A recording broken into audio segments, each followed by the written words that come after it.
Xullas do'stlar, bizni Qo'qon qo'yib yubormayapti, yo'da Andijon bizani Andijon qilyapti. Haqiqat ketasizlar. Mana shu oxirgisi. Amma menga qarang. Mana shu yerda hozir oxirgisini hal qilamiz, Andijonga ketasizlar. Bo'ldi, mana andijonliklar biz hozir soat Xudo xolasa 18:00 da ko'rishamiz. Nimaga almashyapmiz? Texnositidan tilloki ham hozir Redmi A5laringni Xudo xolasa zo'r telefonga almashtirib beradilar, keyin ketasizlar. Bo'ptimi? Gap yo'q. Men sizga Assalomu alaykum. mana akam o'zlari ham keldilar. Assalomu alaykum aka. Yaxshimisizlar? Yaxshi keldinglarmi? Rahmat. Ismingiz nima? Ismim Tilloxon. Nima ish qilasiz aka? Shu telefon Technosity magazinida asoschisiman. Nasiya savdo bilan, naqd savdo bilan shug'ullanamiz. Telefon sohasida. Aka, qarang, mana shular noumid bo'lib ketmasin. Redmi A5 berishdi. Siz bundan da yuqorisini bering.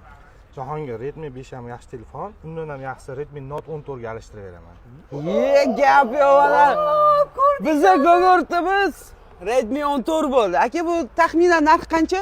Taxminan $200 atrofida. $200 atrofida ekan. 200 so'mlik o'rt $200 ga chiqdi mana.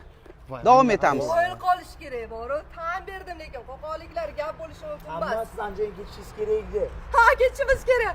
18:00 da Andijonda bo'lamiz. Aka, sizga kattakon rahmat. Sog' bo'linglar, xush kelibsizlar. Bu telefonimizni nima qilamiz dedingiz? Bu Jahongir bilan maslahat qilib, obunachilarimizni sovg'a qilamiz. Tak что kuzatib boringlar. Redmi mana A5 o'ynaladi, Xudo xolasa. Xudo xohlasa.